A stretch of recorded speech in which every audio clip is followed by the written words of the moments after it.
Si hay algo que molesta profundamente en el mundo de las inversiones, es esa narrativa superficial que convierte a los millonarios en héroes sin cicatrices, como si el dinero lavara el pasado y purificara el fracaso. Los medios glorifican el resultado, pero mutilan el proceso. Y en ese proceso fue donde el rey Dalio forjó su imperio, no entre aplausos, sino entre errores catastróficos que casi lo arruinan para siempre. Que sea conocido por ser el fundador de Bridgewater Associates, uno de los hedge fund más poderosos del planeta, sino el más poderoso, no es sorprendente. Lo verdaderamente impactante es cómo llegó allí sin el manual de los privilegiados, tropezando a ciegas en un sistema financiero que castiga con crueldad a quienes se atreven a pensar diferente. Pocos mencionan que Rey Dalio se convirtió sin buscarlo en un experto en perder, pero no un perdedor cualquiera. Era un científico del fracaso, un observador obsesivo del error. Lo estudiaba con la disciplina de un arqueólogo que escarba entre las ruinas de su propio juicio, buscando patrones que revelaran por qué todo se desmoronó. En su mundo, perder no era un final, era un mensaje codificado, y en cada colapso, en cada predicción errada, en cada puerta cerrada, había una nueva hipótesis que probar. Su vida es la antítesis del éxito instantáneo que nos han vendido. No hay glamour, no hay genios natos ni suerte divina. Hay conflicto. Una guerra interna entre la intuición y el sistema, entre lo que siente el alma y lo que dictan los datos. Una batalla constante contra el sesgo, contra el ego, contra la arrogancia de creer que uno ya lo sabe todo.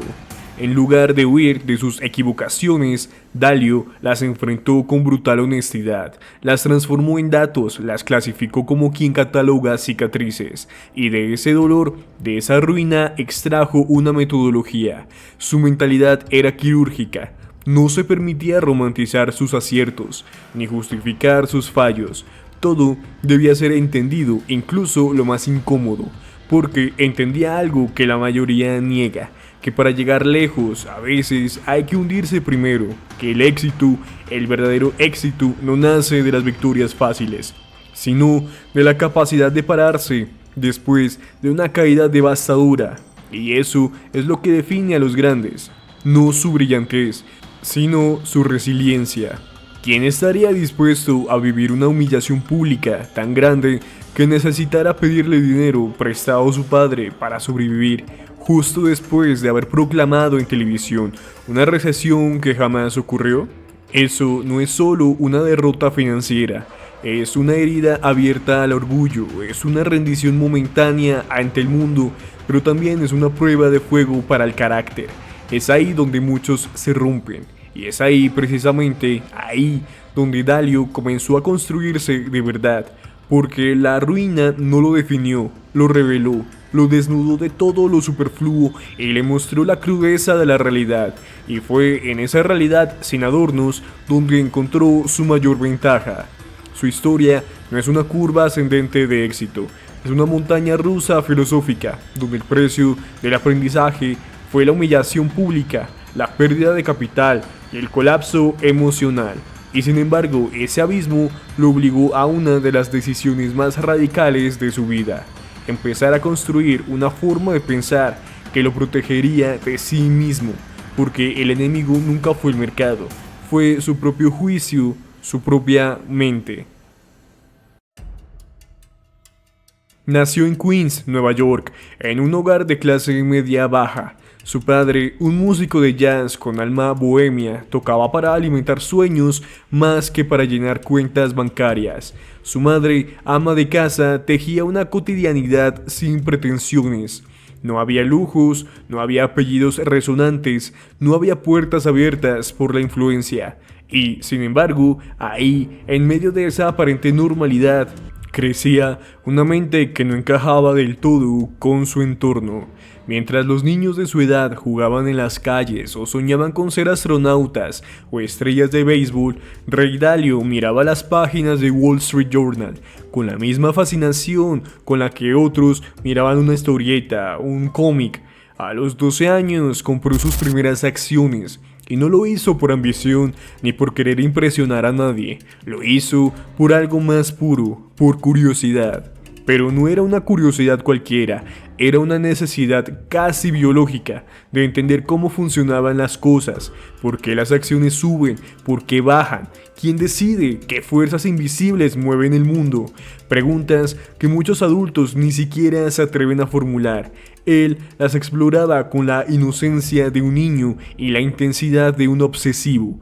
Ese momento, una simple compra de acciones por menos de $100, fue mucho más que una transacción. Fue una declaración inconsciente de propósito. Era como si en ese instante hubiese descubierto que el dinero no era solo un medio de intercambio, sino una clave para decodificar las reglas no escritas de la sociedad. Su mente no se distrajo con juguetes o caprichos, se aferró a los mercados como otros se aferran a una brújula en medio del caos. Esa misma curiosidad que lo empujó a comprar acciones tan joven fue con los años tanto su condena como su salvación.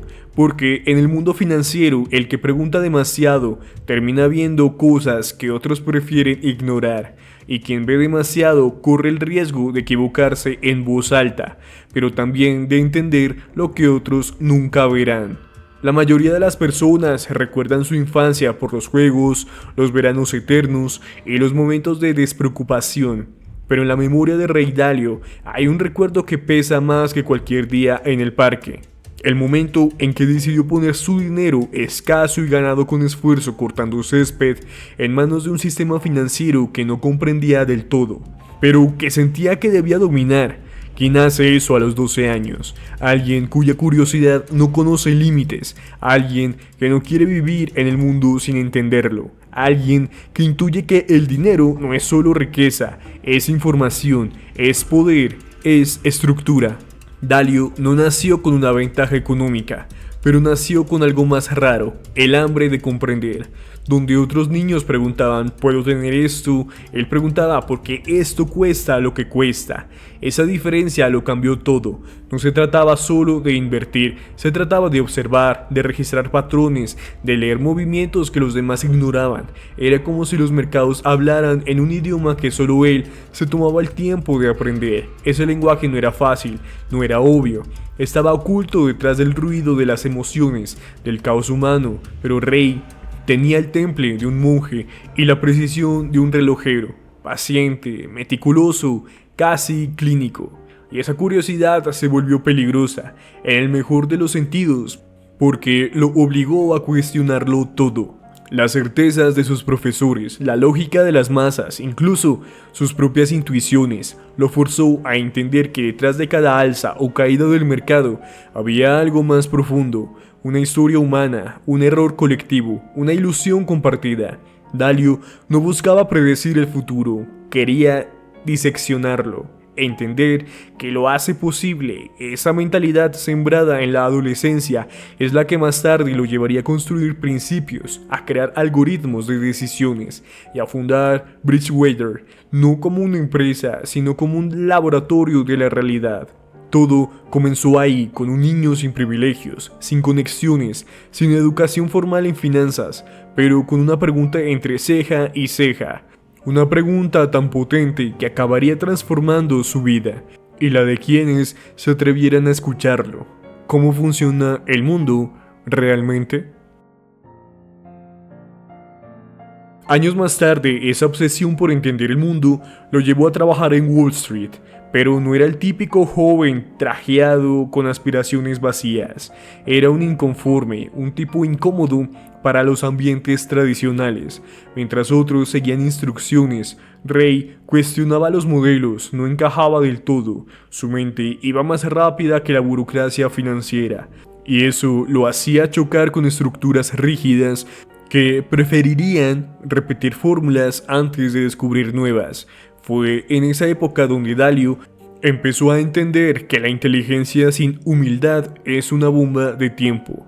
Su gran error llegó en 1982. Rey Dalio había apostado todo, su nombre, su credibilidad, su naciente firma, a una visión del mundo que, aunque técnicamente coherente, no se manifestó como él esperaba. El mercado no colapsó, la economía no se derrumbó, al contrario, floreció y esa ironía lo aplastó, porque para él no era solo una cuestión de finanzas, era un golpe directo a su identidad, a su obsesión por entender la realidad de forma precisa. Falló en su vocación más profunda, la de descifrar el orden detrás del caos.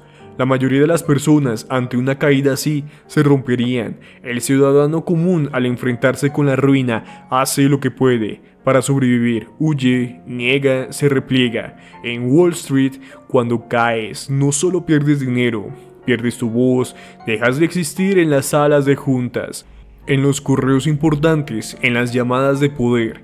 Te vuelves irrelevante y Rey lo sabía, lo vivió. No estamos hablando de un hombre que simplemente perdió plata, hablamos de un tipo que tuvo que mirar a su familia a los ojos y explicarles que todo lo que había construido, todo lo que había soñado, se había evaporado porque él se equivocó.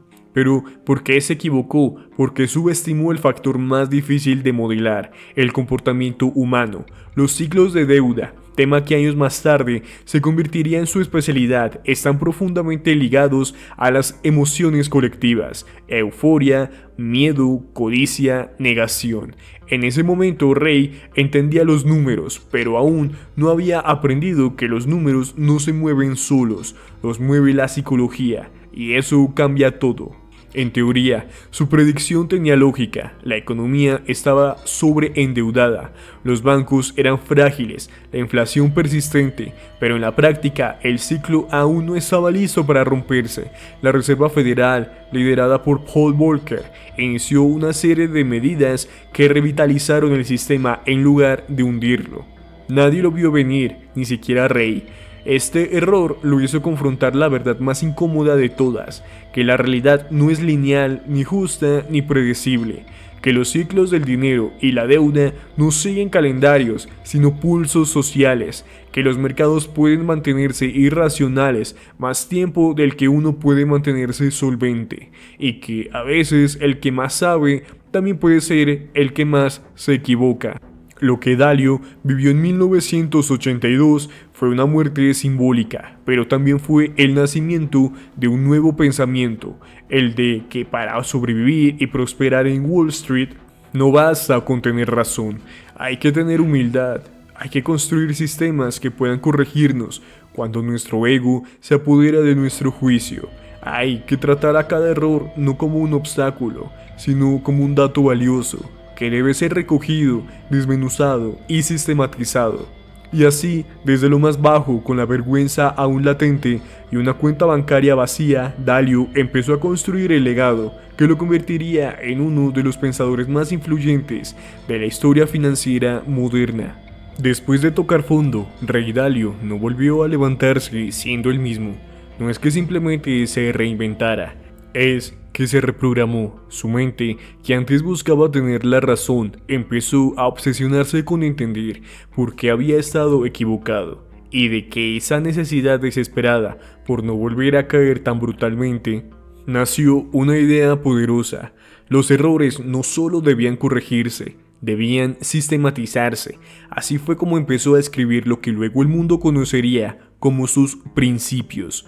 Estos no eran consejos comunes de autoayuda financiera, eran disecciones profundas de experiencias personales, reglas duramente ganadas en la guerra diaria con los mercados.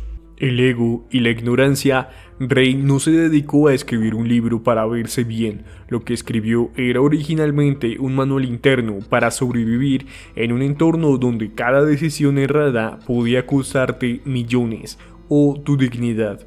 La filosofía detrás de los principios es brutal. La verdad es más importante que sentirse bien.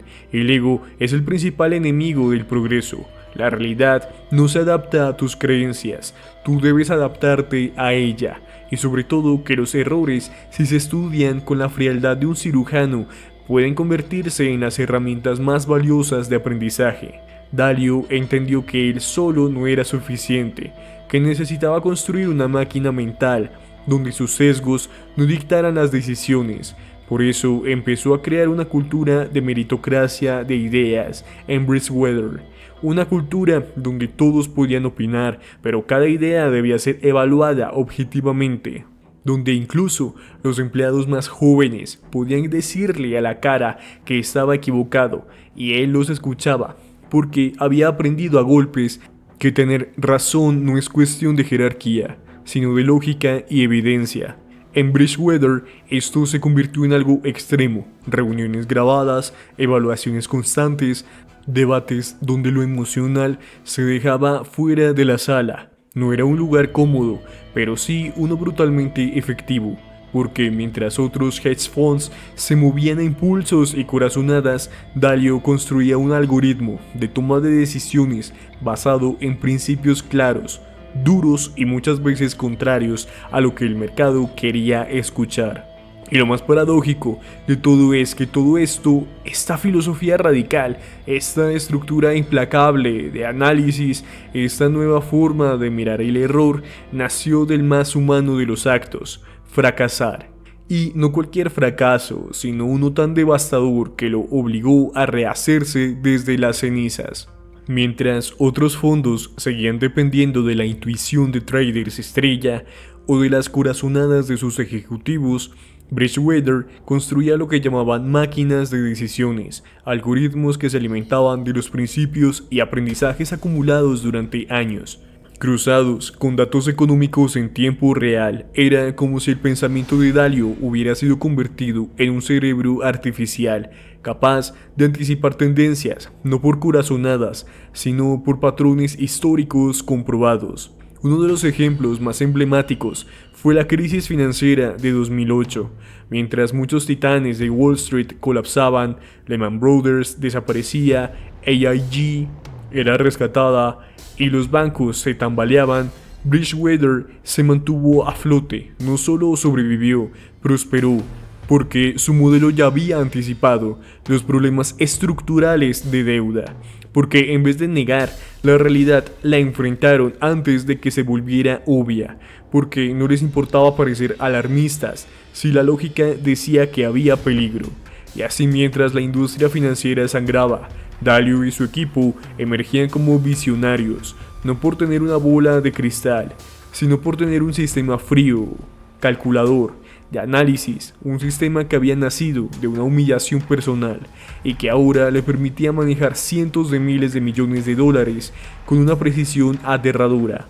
Pero el éxito de Bridgewater también trajo algo más, un culto al pensamiento de Dalio. Algunos lo veían como un líder espiritual, más que un gestor de fondos. Otros lo criticaban por construir una cultura laboral casi orwelliana, pero todos, incluso sus detractores, sabían algo. Su fórmula funcionaba, brutal, incómoda, pero efectiva. Cuando ya había conquistado Wall Street, Ray Dalio no se detuvo, porque su meta nunca fue simplemente ganar dinero. Su verdadera obsesión para entender cómo funcionaba el mundo, porque hay ciclos, porque caemos una y otra vez en los mismos errores, porque los sistemas financieros colapsan si están diseñados para generar riqueza, y sobre todo qué papel juega el individuo dentro de esa maquinaria, fue entonces cuando su mirada se desplazó del trading al pensamiento. Publicó Principios, un libro que no es solo un manual de gestión empresarial, es un manifiesto filosófico. En él, Dalio no habla de cómo volverse rico, sino de cómo enfrentar la verdad, de cómo pensar mejor, de cómo vivir mejor, incluso cuando todo a tu alrededor se viene abajo. Dalio empieza a hablar de meritocracia de ideas, de transparencia radical, de errores como piedras angulares del aprendizaje. Se atreve a cuestionar la estructura del capitalismo, aun siendo uno de sus mayores beneficiarios, y lo hace desde un lugar que incomoda, el de alguien que ya tiene poder, ya tiene dinero, y aún así dice que eso no es suficiente, que si el sistema no se corrige, el futuro será caótico, no por ideología, sino por matemáticas. Su documento de cómo funciona el orden mundial se convierte en una pieza de referencia entre economistas, analistas, gobiernos. No es un panfleto alarmista, es un mapa, uno que traza los ascensos y caídas de imperios a lo largo de la historia, Países Bajos, Reino Unido, Estados Unidos muestran cómo las deudas excesivas, la desigualdad creciente, la pérdida de productividad y el colapso de la confianza institucional siempre van juntos, y predice que Estados Unidos, si no corrige el rumbo, seguirá ese mismo camino. Ray Dalio dejó de ser un gestor de fondos para convertirse en un oráculo incómodo, alguien que habla con presidentes, con banqueros centrales, con multimillonarios, y no les dice lo que quieren oír, sino lo que necesitan entender. Les advierte sobre China, sobre la inflación estructural, sobre el auge del populismo, sobre el cambio climático como riesgo económico. Les dice que el mundo se está fragmentando y que la única manera de sobrevivir no es esconderse en la riqueza, sino replantear los sistemas. En ese sentido, Dalio se convierte en una figura incómoda para el propio establishment que ayudó a construir. Ya no es solo el fundador de Bridgewater, es una mente que habla desde la cima con la frialdad de quien ha visto el sistema por dentro y no le teme a exponerlo. Para muchos, Ray Dalio ha sido tantas veces malinterpretado que a veces pareciera que habla en otro idioma. Para muchos, su crítica constante al rumbo de Estados Unidos lo ha hecho ver como un traidor al sistema que lo enriqueció. Pero esa es una lectura simplista. Dalio no odia a su país, lo ama con la ferocidad de quien ve como algo valioso se desmorona y no puede quedarse callado. Ha lanzado advertencias contundentes tanto a republicanos como a demócratas, sin importar quién esté en el poder, porque para él la lealtad no es solo un partido, sino una realidad. Ha hablado de la decadencia institucional, del riesgo de una guerra civil silenciosa, del desbalance económico que podría detonar una crisis sistémica, y lo ha hecho con datos, con historia, con patrones, no por pesimismo, sino porque, como él mismo dice, el peor error que uno puede cometer es negar lo que tiene enfrente de sus ojos. Dalio critica porque quiere salvar, no destruir, porque su lealtad está con el futuro, no con la comodidad del presente. Y fue precisamente esa incomodidad intelectual la que lo llevó a soltar las riendas de su propia creación. Ray Dalio comprendió algo que casi ningún fundador de imperios financieros está dispuesto a aceptar, que la permanencia puede ser una maldición disfrazada de estabilidad. La historia está llena de grandes líderes que, cegados por el brillo de su propio éxito, se aferraron al poder hasta que lo destruyeron todo. Dalio, por el contrario, supo leer el ciclo, no solo del mercado, sino también de sí mismo.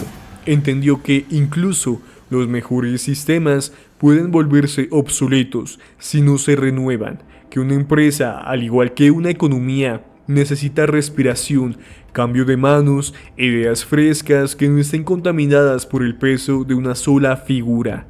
Bridgewater había dejado de ser solo un fondo, era un laboratorio viviente de cómo pensar mejor, de cómo enfrentar la realidad sin filtros, una cultura donde cada error era diseccionado con precisión y donde el desacuerdo era visto como una forma de amor intelectual. Pero mantener ese tipo de cultura a gran escala requiere más que convicción, requiere sacrificio, y Dalio lo sabía. Durante años preparó su salida, no como una fuga, sino como una transición. Delegó con cuidado, entrenó con obsesión y diseñó un sistema que pudiera resistir incluso en su ausencia. Quien hace eso en Wall Street, donde el culto a la personalidad lo es todo. Su retiro no fue un acto de ego ni de vanidad disfrazada de humildad, fue una decisión brutalmente racional. Si la misión de Bridgewater era comprender cómo funciona el mundo, entonces el mundo también debía aprender a funcionar sin él. ¿Acaso esta es la clase de liderazgo que no necesita reflectores, porque su verdadera recompensa está en la permanencia de las ideas, no en la fama del individuo? Incluso fuera del cargo principal, Dalio no desapareció, siguió escribiendo, hablando, debatiendo. Se convirtió en una especie de vidente, con una mezcla de visionario pronosticador incómodo que a veces busca incomodar y cuya meta es no complacer a las masas, sino sacudirlas como si de las cosas más importantes para él fuera ir en contracorriente a la tendencia actual del mercado. Y de ahí recordemos la ocasión de uno de sus primeros grandes fracasos. Y claro está que lo más revolucionario que pueda hacer un hombre que ha llegado tan alto no es hablar de su éxito, sino advertir sobre su fragilidad. Y en eso, Ray Dalio es inigualable. No solo creó un fondo, creó una forma de pensar que desafía, incomoda y sobre todo va a trascender durante todo el tiempo. En un mundo donde el éxito suele medirse en cifras y portadas, él decidió medirlo en principios, en claridad, en la capacidad de mirar la realidad sin adornos, sin excusas, sin miedo. En una época dominada por el culto al carisma, Dalio eligió ser brutalmente honesto.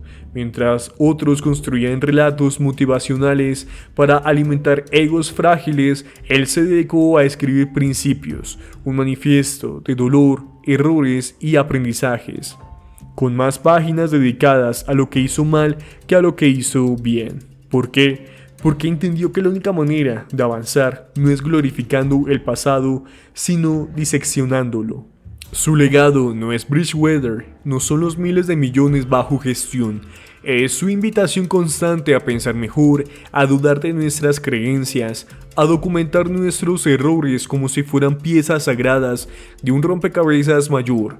Porque para Dalio el éxito sin reflexión es solo suerte, y la suerte sin estructura es una trampa disfrazada de logro, en un ecosistema como Wall Street donde muchos se quiebran por no aceptar que no saben. Dalio se hizo fuerte diciendo, no sé, pero voy a averiguarlo. Más que un inversionista, es una clase de filósofo con Bloomberg abierto en su escritorio, alguien que ve en cada ciclo económico un espejo del alma humana, que no separa los gráficos de las emociones, ni las decisiones racionales del caos interno que las impulsa. Y ese es, quizás, el mayor regalo que le deja al mundo, la idea de que el verdadero éxito es construir una vida y un sistema donde la verdad, por incómoda que sea, siempre tenga la última palabra. Ray Dalio no es una historia de inspiración barata, no es el típico ejemplo de si yo pude, tú también. Es una advertencia, un espejo, un desafío, porque lo que él hizo no fue simplemente ganar dinero, fue descifrar el código oculto detrás del caos, y ese código no se aprende en las universidades, ni en los cursos online, ni en los videos de motivación, se aprende perdiendo, dudando, pensando, fallando. Y sobre todo, registrando cada tropiezo como si fuera oro intelectual. En un mundo que premia la inmediatez, Dalio nos recuerda que el conocimiento real se construye con tiempo, con humildad y con dolor. Que la riqueza verdadera no es el dinero acumulado, sino la claridad mental para tomar mejores decisiones una y otra vez. Que los principios no son frases bonitas para compartir en redes sociales, sino herramientas diseñadas para resistir tormentas emocionales, financieras y existenciales. Así que la próxima vez que estés frente a una decisión difícil, un fracaso que te sacude o un sistema que parece derrumbarse, pregúntate, ¿estoy huyendo de la verdad o estoy dispuesto a enfrentarla? ¿Sin máscaras? Si te gustó este análisis de Ray Dalio, dale like, comparte este video y comenta tu mejor parte del video. Leo cada uno de sus comentarios. Nos vemos en el próximo episodio. Este ha sido El Inversionista Moderno. Hasta la próxima.